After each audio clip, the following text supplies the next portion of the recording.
Bismillahirrahmanirrahim. Assalamualaikum warahmatullahi wabarakatuh. Alhamdulillah wassalatu wassalamu ala rasulillah ba'd. Alhamdulillah, kita ucapkan puji dan syukur kehadirat Allah Subhanahu wa taala pada sore yang berbahagia ini, tanggal 3 Ramadan 1441, di mana Ramadan ini ada Ramadan yang diselingi dengan wabah COVID-19. Ini menjadi menarik karena puasa kita pada bulan Ramadan ini penuh tantangan, berbeda dengan puasa-puasa sebelumnya. Ya. Pada kesempatan kali ini, ya, kita akan bahas satu hadis dari Abu Hurairah radhiyallahu anhu, bahwasanya Rasulullah sallallahu alaihi wasallam bersabda, "Man shoma Ramadhana imanan wahtisaban ghufira lahu ma taqaddama min dhanbi." Barang siapa yang berpuasa pada bulan Ramadan imanan, dengan keimanan, wahtisaban, dan meminta pahala dari Allah Subhanahu wa taala, ghufira lahu, maka akan diampuni dosa-dosanya ma taqaddama min dhanbi, yang telah lalu. Hadis sahih. Pada kesempatan siang hari ini kita akan bahas satu hadis ini aja, ya. Insya Allah akan lebih luas, ya. Pertama kita akan bahas sabdanya man shoma Ramadhana, barang siapa yang berpuasa pada bulan Ramadan, ya. Shoma berasal dari shoma yasumu siam, yang artinya menahan diri. Segala sesuatu, ya, segala sesuatu yang menahan diri disebut dengan puasa. Menahan diri dari sesuatu itu namanya puasa. Dalilnya apa? Surat Maryam ayat 23. Maryam mengatakan dalam surat itu, dinukil oleh Allah Subhanahu wa taala, "Inni nadartu lirrahmani sauma falan ukallimal yauma insiya." Saya bernadar untuk berpuasa dengan tidak berbicara hari ini dengan manusia. Puasa di sini bukan puasa tidak makan dan tidak minum, tapi puasa di sini adalah tidak berbicara dengan seseorang. Berpuasa yaitu tidak berbicara dengan seseorang hari ini. Disebut dengan puasa. Maka di sini adalah menahan diri tidak berbicara, menahan diri tidak menahan diri tidak makan dan tidak minum, menahan diri untuk tidak berhubungan dengan suami istri, menahan diri untuk tidak berkata kotor, menahan diri untuk tidak tidur lama, menahan diri untuk tidak berkata yang banyak, ya, menahan diri dari sifat-sifat yang jelek. Itu namanya puasa. Jadi puasa secara bahasa adalah menahan diri. Makanya man shoma Ramadhana, di sini ada kata-kata Ramadan. Jadi pada bulan Ramadan, artinya puasa wajib, karena yang lain selain Ramadan adalah puasa-puasa sunnah, ya. Umpamanya kita mengatakan bahwa puasa wajib, puasa Ramadan, puasa qadha tentunya, puasa nadar dan seterusnya. Adapun awal kewajiban puasa Ramadan ini dilakukan atau terjadi pada tanggal 2 Hijriah. Sebelum bulan Ramadan ada puasa namanya puasa Asyura. Dulu puasa Asyura kemudian dipindahkan ke puasa Ramadan, dan puasa Asyura menjadi puasa sunnah. Ramadan menunjukkan bahwa kita boleh mengatakan Ramadan untuk membantah pendapat yang melarang orang berbicara atau mengatakan bulan Ramadan, ya. Jadi Ramadan disebut dalam Al-Quran syahrul Ramadan alladzi unzila fil Quran. Ramadan juga disebutkan di sini saumu Ramadan. Jadi barang siapa yang menahan diri, puasa secara istilah menahan diri dari yang dilarang oleh Allah Subhanahu wa taala selama berpuasa, yaitu menahan diri dari makan, menahan diri dari minum, menahan diri dari berbuka, ya, menahan diri dari berhubungan suami istri, dari terbitnya matahari hingga terbenamnya matahari, pada bulan Ramadan, itulah namanya puasa bulan Ramadan. Man shoma Ramadhana, ya, puasa Ramadan. Lah, perlu kita garis bawahi di sini bahwa puasa Ramadan itu kita anggap sebagai salah satu ibadah lahiriah. Ya. Artinya apa? Ibadah lahiriah itu ibadah anggota badan. Orang berpuasa, tidak makan, tidak minum, meninggalkan makan, meninggalkan minum, meninggalkan berhubungan suami istri, itu namanya ibadah lahiriah. Di sana ada namanya ibadah batiniah. Akan kita bahas pada poin selanjutnya. Ibadah lahiriah ini jika tidak diiringi dengan ibadah batiniah, maka tidak bermanfaat kecuali hanya menggugurkan kewajiban. Contohnya, dalam hadis disebutkan rubba shaimin laisa lahu min siyamihi ilal ju'. Dalam riwayat lain wal atas. Banyak orang yang berpuasa pada bulan Ramadan atau puasa yang lainnya, menahan dahaga, menahan lapar, tidak mendapatkan pahala dari Allah Subhanahu wa taala karena dia hanya ibadah lahiriah, tidak disertai dengan ibadah batiniah. Jadi man shoma Ramadhana titik, maka dapat pahala. Enggak dapat pahala kecuali kalau ada tambahan imanan wahtisaban. Imanan wahtisaban ini adalah al-af'al al-qalbiyah, amalan batin, amalan hati, yang akan kita bahas pada poin selanjutnya. Ya. Kita fokus dulu kepada ibadah lahiriah. Jadi ibadah lahiriah ini tidak berkualitas kalau tidak diiringi dengan ibadah batin. Ini sangat penting. Karena hari ini umat Islam atau kebanyakan umat Islam perhatiannya hanya pada ibadah lahiriah saja. Itulah yang menyebabkan kekalahan umat Islam di mana-mana. Inilah yang menyebabkan umat Islam tidak maju-maju. Ini menyebabkan umat Islam selalu mendapatkan tekanan-tekanan dari orang-orang kafir, yang menyebabkan orang Islam malas bekerja, menyebabkan umat Islam malas berjuang karena hanya mengandalkan ibadah lahiriah saja. Ya. Maka tadi disebutkan banyak berpuasa, tapi pahalanya tidak sampai kepada Allah.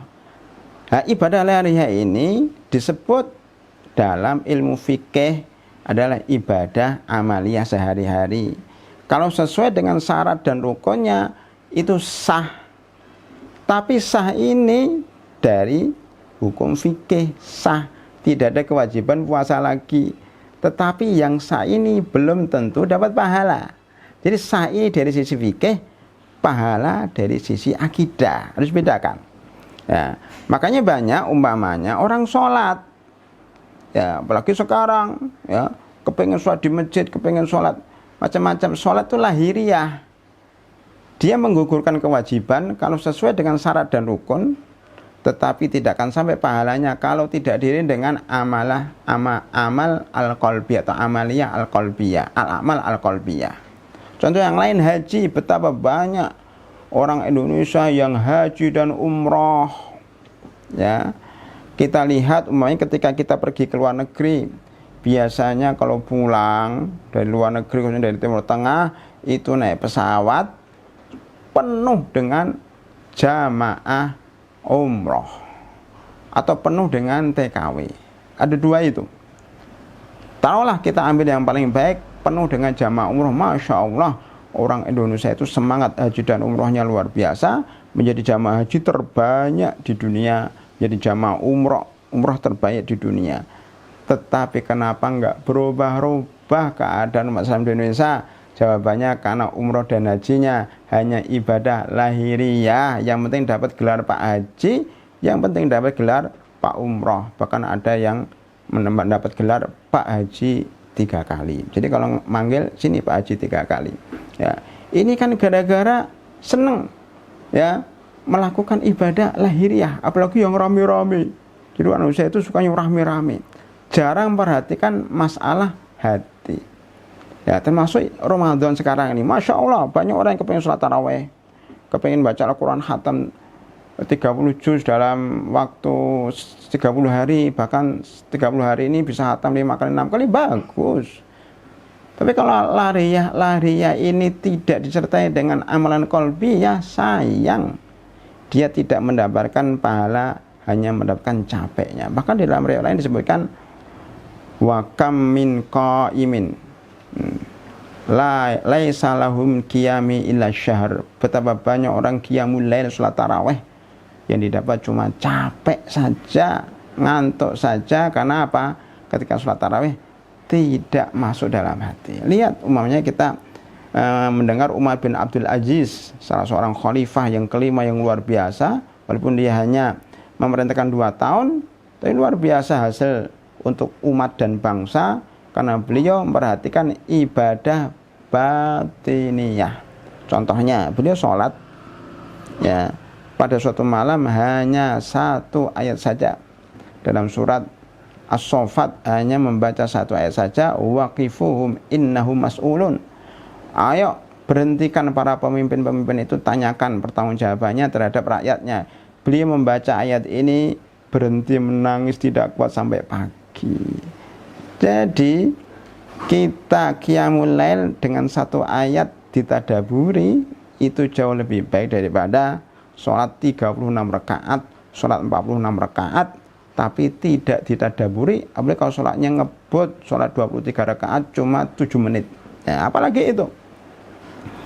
Makanya para ulama mengatakan tadabbur atau tafakkuru sa'atin, ya, berpikir satu jam atau tadabbur 1 jam khairum min alfi sholatin, lebih baik dari 1000 sholat yang tanpa tadabbur, tanpa tafakkur.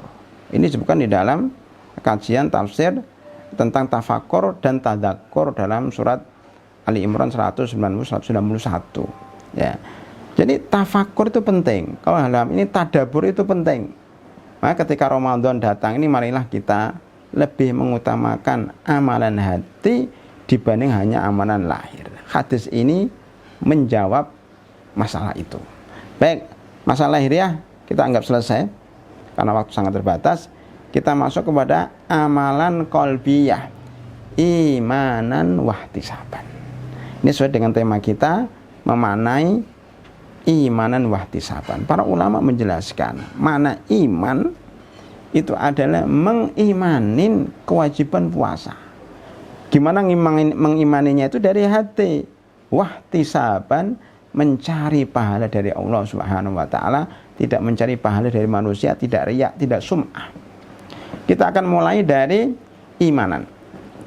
Al-iman di dalam kajian seri kajian Ahlussunnah wal Jamaah sudah kita sebutkan juga bahwa iman itu tasdikun bil qalbi. Iman itu mulai pembenaran dari hati dulu.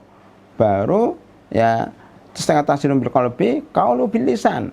Hati ini akan menyebabkan orang mengucapkan subhanallah, mengucapkan la ilaha illallah dengan lisan, kemudian wal amalu bil jawarih. Kalau kita mengucapkan subhanallah walhamdulillah wala ilaha illallah, kita kemudian sholat, kita zakat, kita haji. Jadi amalan badan itu terakhir, yang awal adalah amalan hati. Maka kalau kita menyebut mangqala la ilaha illallah mukinan, ya, min qalbihi dakhal jannah, ada mukinan min qalbi, barang siapa yang mengucapkan la ilaha illallah dengan keyakinan dari hati yang paling dalam, dia masuk surga. Kalau cuma mengucapkan la ilaha illallah belum tentu. Karena orang munafik pun mengucapkan la ilaha illallah tetapi dia masuk dalam neraka jahanam. Orang munafik pun kalau sholat di belakang Rasulullah sallallahu alaihi wasallam tapi dia masuk neraka jahanam. Orang munafik pun ikut berjihad di jalan, ikut berjihad bersama Rasulullah sallallahu alaihi wasallam walaupun enggak kita katakan di jalan Allah. Ya. Seperti Abdullah bin Ubay bin Salul umpamanya. Ya, itu berjihad bahkan sampai perang Khaybar itu masih menemani Rasulullah sallallahu alaihi wasallam perang melawan orang Yahudi, tapi diam-diam dia kemudian bersekongkol dengan orang Yahudi untuk menghancurkan Islam.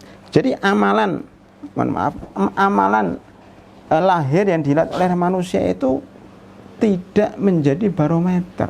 Orang munafik bisa pura-pura, apalagi zaman sekarang, zaman politik. Ya, orang mencari apa namanya nama, ya, namanya apa itu. Jadi supaya pencitraan, jadi orang mencitrakan dirinya itu baik.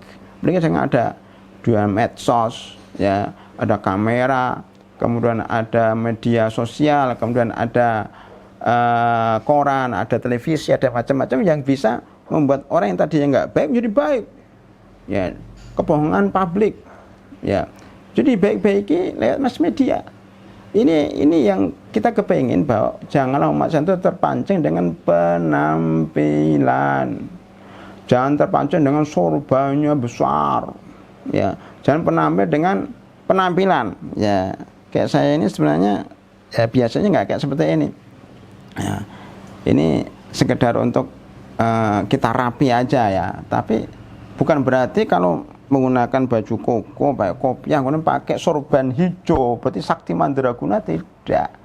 Bintang film pun bisa menggunakan seperti ini dan lebih canggih, sorbannya besar. Lah, orang sekarang, masyarakat di Indonesia itu terperdaya dengan penampilan. Kalau sorbannya besar, jenggotnya lebat, wow, ya, itu dianggap paling takwa. Makanya kalau ada di masjid itu, kalau ada kekosongan imam, dicari jenggotnya banyak, didorong-dorong, suruh imam. Kan jadi imam, ternyata baru kelihatan kualitas bacaannya, kualitas pemahamannya. Oh, ternyata jenggot yang besar itu, yang panjang itu tidak menunjukkan kualitas keimanan. Juga sorban, kopiah juga tidak menunjukkan kualitas keimanan. Baju juga tidak. Artinya penampilan fisik tidak menunjukkan kualitas keimanan, karena keimanan itu hahuna. Ya, al-iman taqwa hahuna, iman itu dalam hati. Abu Bakar Siddiq radhiyallahu anhu masuk surga pertama kali setelah para rasul dan para nabi adalah Abu Bakar Siddiq, bukan karena banyaknya sholat, bukan karena banyaknya zakat, banyaknya haji dan umrah, tapi karena iman yang ada dalam hati Abu Bakar Siddiq yang tidak bisa ditandingi oleh keimanan seluruh manusia di dunia ini. Di dalam suatu hadis disebutkan, seandainya imannya Abu Bakar Siddiq ditimbang dan imannya satu umat ini ditimbang, maka lebih berat imannya Abu Bakar Siddiq walaupun orangnya kurus. Walaupun orangnya kurus. Lihat umpamanya Abdullah bin Mas'ud radhiyallahu anhu, orangnya kurus, ya, kecil, miskin lagi, karena istrinya itu suka memberikan zakat kepada Abdullah bin Mas'ud. Sudah kecil, ya, kurus, miskin. Ketika naik pohon, kemudian tersingkap sarungnya atau jubahnya, kelihatan dari bawah dari sahabat itu kelihatan betisnya kecil kayak tiang. Mereka sudah tertawa. Kenapa? Karena lucu, ya, betis atau kaki Abdullah bin Mas'ud sangat kecil.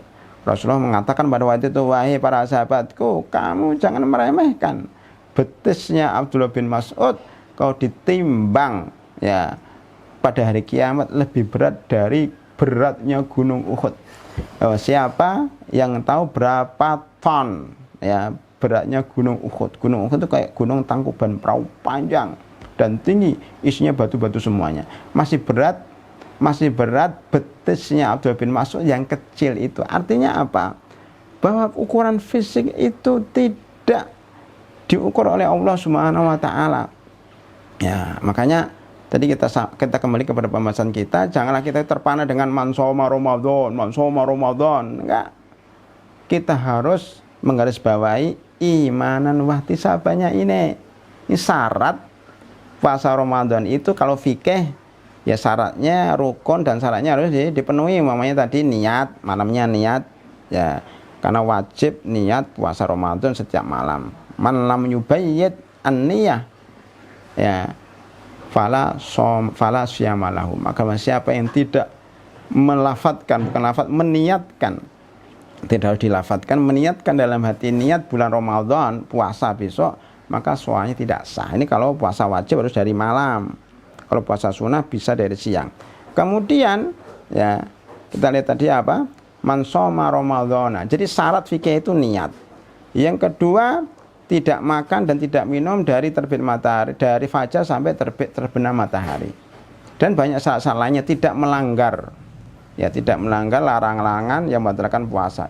Itu sah tetapi dari sisi akidah nggak sampai pahalanya. Maka banyak orang yang merasa wah amalannya banyak, tiba-tiba di akhirat muflis, bangkrut, ternyata amalannya tidak ada pahalanya di sisi Allah karena satu tidak ikhlas, dua mungkin dia dapat amalan, dapat pahala tapi dia mendolimi orang lain sehingga amalannya hilang. Ya. Kemudian kepada imanan. Jadi imanan itu yang berasal dari hati. Ya. Makanya iman ini lebih kuat daripada Islam. Di dalam hadis Jibril alaihissalam, Islam, iman baru ihsan. Islam ini lahir. Jadi kalau kita katakan man shoma ramadhana itu Islam. Imanan itu iman. Ihtisaban itu ihsan. Jadi bisa diterjemahkan seperti itu. Jadi man shoma ramadhana baru Islam dia. Qalatil arabu amanna kullam tu'minu walakin qulu aslamna. Dalam surat Al-Hujurat 14, orang Arab mengatakan sudah puasa Ramadan. Enggak, kamu baru puasa lahirnya, belum puasa batinnya. Kamu sudah sholat, kamu sholatnya baru lahirnya saja. Saya sudah haji, hajinya baru lahirnya saja. Ya, tapi batinnya belum. Kullam tu'minu, kamu belum beriman, belum masuk hati. Kullam tu'minu walakin qulu aslamna. Jadi belum masuk imannya dalam hati seorang badui itu. Lah kebanyakan umat Islam sekarang ini itu masalahnya, beribadah hanya sebatas lahir, makanya dahaga, haus, enggak berkembang, enggak bertambah imannya.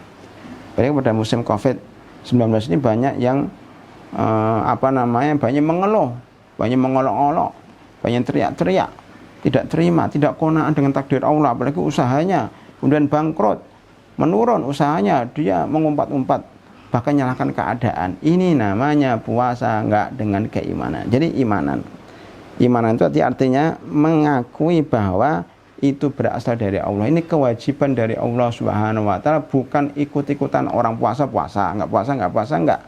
Saya ini puasa karena perintah Allah Subhanahu wa taala. Itu imanan. Saya singkat, wahtisaban. Para ulama menjelaskan ihtisaban itu ihtisab, menghitung. Ya, hisab itu hitungan. Ihtisab berarti membuat perhitungan dengan Allah. Artinya meminta pahala hanya dari sisi Allah, tidak minta pahala dari teman, dari ketua, dari orang kaya, dari pemerintah. Pahalanya hanya untuk Allah Subhanahu wa taala. Ya, artinya minta pahala dari Allah. Makanya ini sangat cocok dengan sabda Rasulullah SAW dalam hadis qudsi bahwasanya Allah berfirman, inna saum li, as-saumu li. Ya, puasa itu milik saya kata Allah. Wa ana ajzi bihi, dan sayalah yang akan memberikan pahala sendiri. Makanya ini ditafsirkan di dalam surat Az-Zumar ayat 10. Innama yuwaffas sabiruna ajrahum bighairi hisab. Hanya saja orang-orang sabar itu diberikan pahala tanpa hisab. Para ahli tafsir mengatakan as-sabirun ay as-saimun. Saimun yang siapa? Saimuna yang imanan wahtisaban. Itu diberi pahala oleh Allah tanpa hisab karena ada ihtisaban. Karena dia puasa untuk saya. Ya. Kenapa? Puasa itu sebenarnya nggak kelihatan ya. Kalau kita minum saja di kamar, nggak ada yang tahu. Makanya sebenarnya puasa itu, kenapa khusus puasa? Allah berfirman, ini puasa untukku. Kenapa nggak sholat untukku? Kenapa nggak haji? Nggak untukku. Tapi kenapa puasa? Karena kalau sholat mesti kelihatan orang. Haji apalagi satu kampungnya itu ikut mengantarkan. Umroh juga begitu. Jadi berpotensi riak. Tetapi puasa mau riak gimana? Oh, makan dan minum itu nggak kelihatan, biar sembunyi. Jadi kalau puasa sunnah orang nggak tahu. Kalau puasa ada satu kaidah, kalau yang wajib itu hendaknya diumumkan, kalau yang sunnah itu hendaknya disembunyikan. Maka kewajiban zakat itu harus diumumkan. Saya sudah bayar zakat, diumumkan di Facebook, ya di media sosial, nggak apa-apa. Saya puasa Ramadan, itu diumumkan. Tapi ketika saya puasa sunnah disembunyikan, saya sholat taraweh disembunyikan untuk COVID-19. Kalau tidak pada musim COVID-19 sebaiknya di masjid dinampakkan karena untuk syiar. Jadi sunnah pun disunahkan dinampakkan jika ada tujuan syiar. Tapi kalau ada tujuan syiar sebaiknya di rumah. Kayak sekarang musim Covid, sebaiknya memang puasanya atau sholat tarawihnya di rumah, sholat tahajudnya di rumah, karena tidak ada syiar di sini kecuali adzan dan qomat itu syiar, nggak perlu disembunyikan walaupun hukumnya fardu kifayah.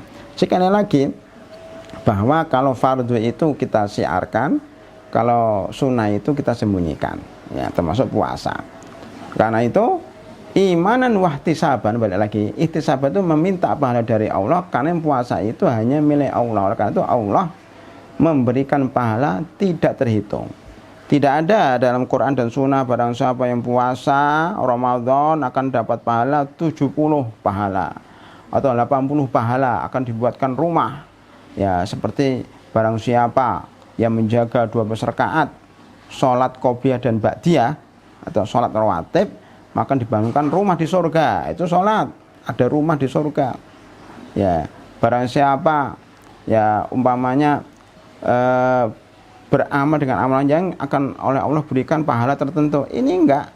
Ya, kenapa? Karena ini milik Allah. Jadi Allah memberikan pahala tanpa hisab, tidak terbatas pada hal-hal yang kelihatan oleh manusia, itu tanpa hisab.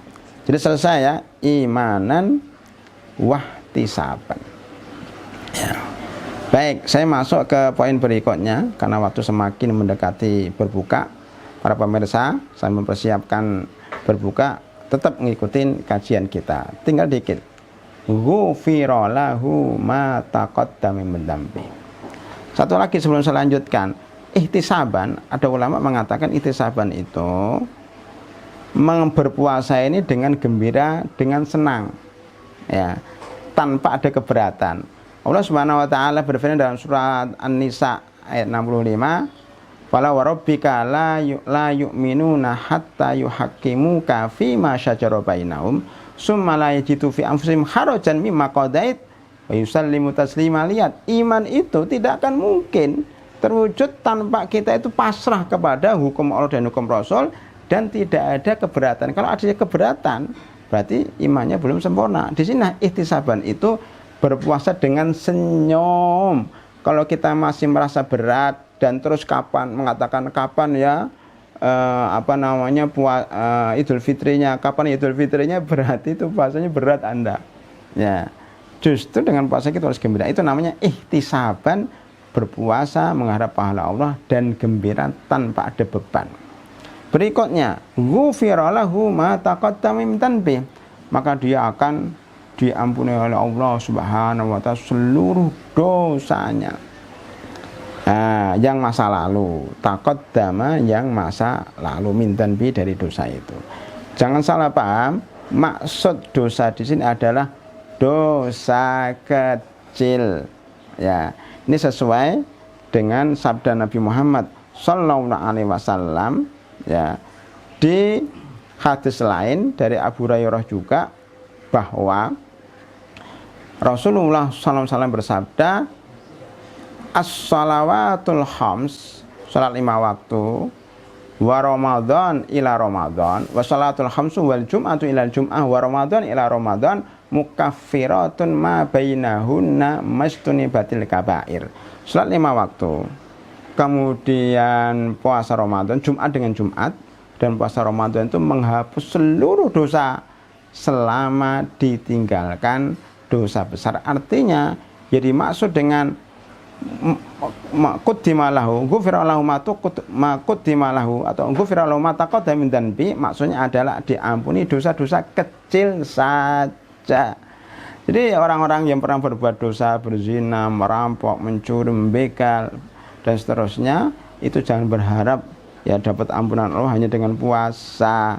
Harus bertobat kepada Allah Subhanahu wa taala. Intastanibu kaba'ira ma tunhauna an nukaffir ankum sayyi'atikum. Ya. Jika engkau meninggalkan dosa-dosa besar, maka Allah akan mengampuni dosa-dosa kecil. Jadi sini sudah jelas bahwa yang diampuni oleh Allah itu ada dosa-dosa kecil dengan syarat iman dan wahtisaban, bukan sekedar puasa. Ghufira lahu ma taqaddama min dhanbi. Di akhir dari pembahasan kita adalah hadis ini Saya ulangi, man shoma Ramadhana. Ya, barang siapa yang puasa pada bulan Ramadan, kita sudah membahas apa itu puasa secara bahasa, secara istilah. Kemudian Ramadan itu bulan Ramadan, tadi masuk amalan lahiriah. Kemudian imanan wahtisaban itu masuk amalan batiniyah. Amalan lahiriah itu tidak diterima oleh Allah Subhanahu wa taala kecuali diri dengan amalan batiniyah. Ya, saya tambahkan lagi sholat itu kalau nggak khusyuk sah secara fikih, tapi pahalanya tidak nyampe. Sebagaimana sabdanya, banyak yang sholat tidak dapat sholatnya kecuali 30%, 70% dan seterusnya, ya, atau maknanya seperti itu. Artinya tergantung kekhusyukan seorang. Ya, ini namanya imanan wahtisaban. Jadi amalan lahir harus diikuti dengan amalan batin, namanya Islam diikuti dengan iman. Apalagi kan ihtisaban itu ihsan. Sudah katakan tadi, kalau puasa Ramadan itu Islam, imanan itu iman, kemudian ihtisaban itu adalah ihsan. Ihsan itu artinya menganggap bahwa kita ini diawasi oleh Allah Subhanahu wa taala setiap saat, maka diampuni segala dosanya. Saya kira sampai di situ. Barangkali kalau ada pertanyaan enggak? Ya. Kalau ada pertanyaan saya silahkan untuk dibacakan. Assalamualaikum Ustaz. Waalaikumsalam warahmatullahi wabarakatuh. Saat ini dalam masa pandemi atau wabah COVID-19, jika suatu daerah PSBB ada masjid yang melaksanakan sholat Jumat berjamaah, apakah wajib bagi pria untuk melaksanakan sholat Jumat? Bagi wajib bagi terakhir. Apakah wajib bagi kita? Kalau misalnya ada daerah PSBB, kemudian ternyata di daerah itu ada masjid yang mengadakan sholat Jumat, apakah di situ pria itu wajib untuk? Oh ya baik. Ya ini masalah fikih ya. Tadi kita bahas masalah fikih dan iman. Pak fikih itu panjang. Nanti ada seri berikutnya insya Allah. Tapi karena ada pertanyaan sekarang saya jawab bahwa sholat berjamaah Jumat menurut fatwa Majelis Ulama Indonesia, kalau di daerah hijau yang tidak ada penularan penyakit di situ, maka wajib melakukan sholat Jumat. Kalau di daerah merah, maka sebaiknya tidak sholat Jumat. Daerah kuning ya dilihat kondisinya.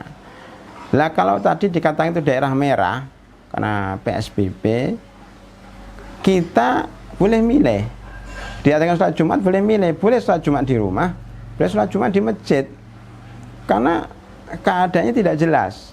Kita sholat Jumat di rumah itu sholat duhur lah, bukan sholat duhur di rumah itu karena melaksanakan perintah Allah juga, melaksanakan perintah Rasul, ya, wala tulqu biaidikum ila tahlukah. Ya, itu juga melaksanakan syariat Islam. Bahasa syariat Islam itu menjaga jiwa kita. Ya, sholat Jumat di masjid, yang sholat Jumat mungkin istihad mereka sholat Jumat di masjid merasa sehat, tapi tentunya pakai protap dan SOP yang benar, silakan sholat Jumat. Jadi masing-masing sesuai dengan keyakinannya. Insya Allah tidak wajib kita sholat Jumat jika itu daerah merah, daerah rawan. Yang sholat Jumat biar aja sholat Jumat. Ya, yang jelas semuanya harus hati-hati untuk menghindari potensi terjangkitnya virus COVID-19 ini. Wallahu a'lam bishawab. Dari situ ada enggak ada ya. Ya. Satu cukup ya. Baik. Para pemirsa yang kami hormati, karena waktu semakin sore, ya mungkin sebentar lagi adzan maghrib semakin maju. Mudah-mudahan sedikit ini bermanfaat bagi kita semuanya, memahami iman dan wahtisaban dalam hadis-hadis, memahami makna amalan hati dan amalan lahir. Saya tekankan di sini, amalan hati jauh lebih penting. Amalan lahir itu mengikuti amalan hati. Maka marilah pada puasa ini kita merhatikan hati kita ikhlas atau tidak, iman atau tidak, riya atau tidak, itu harus kita perhatikan. Tambah iman kalau membaca atau tidak. Kalau tidak seperti itu, kita akan berpuasa bertahun-tahun lamanya, 50 tahun berpuasa, 60 tahun berpuasa, tapi nggak merasakan kenikmatan iman karena kita hanya beramal secara lahir tanpa disertakan amalan batin. Itulah amalan batin yang menyebabkan kita masuk surga, menyebabkan dosa-dosa kita yang diampuni oleh Allah Subhanahu wa taala. Mudah-mudahan Allah mengampuni segala dosa kita dengan bulan Ramadan ini. Wabillahi taufik wal hidayah. Assalamualaikum warahmatullahi wabarakatuh.